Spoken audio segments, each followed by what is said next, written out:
jam roly poly is really easy to knock up. What we do first of all is prepare some tin foil and a bit of grease-proof paper ready for the jam roly poly to sit on to steam. I literally have a baking sheet, rip off a bit of kitchen foil and then a bit of grease-proof paper. Use some butter to grease that paper. Really important that you grease the paper, otherwise the sponge is going to stick to the paper, which is not good. So make sure it's really well greased with butter. Put that to one side, so that's the first bit of your preparation done. And now we need to knock up this sponge. I'm using some salted butter today. I've got a mini food processor just to speed up the process. I take my butter, cut it up and put it in the food processor. To make this jam roly poly a bit more luxurious and memorable, I'm using a vanilla pod. These vanilla pods are not cheap, but this will add this wonderful vanilla essence to this jam roly poly dessert. Cut in half, scoop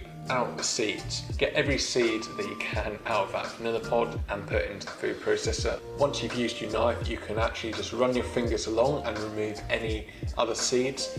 And also some self-raising flour. Put all of that into our mini processor. Hit blitz and you want to get a nice fine breadcrumb. Just grab yourself a mixing bowl, measure out some suet. I'm using vegetable suet today. Pour in the flour mix. And also you want some milk.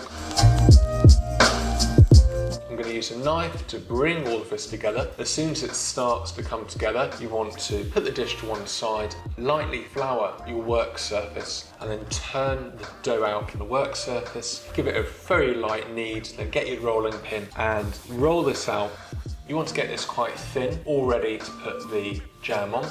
Ideally you want it to be quite rectangular, this shape. And what I do is use my rolling pin just to bash in the sides a little bit, just to keep that nice kind of uniform rectangular shape.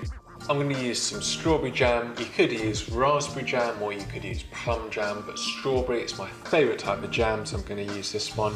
Spoon this on, get a nice thin layer. And once that's done, you want to wrap this up. You don't want to squeeze the sponge too hard, otherwise the jam will all come out. But if you gently roll it, just to form a nice circular shape.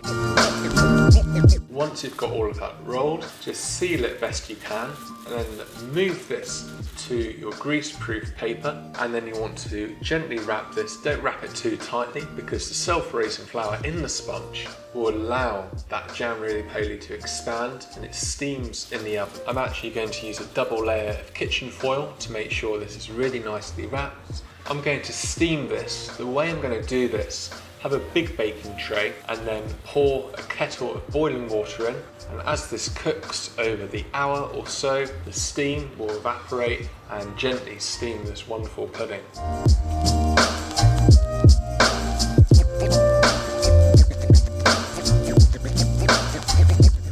This jam roly poly is a retro classic, a beautiful old school dessert.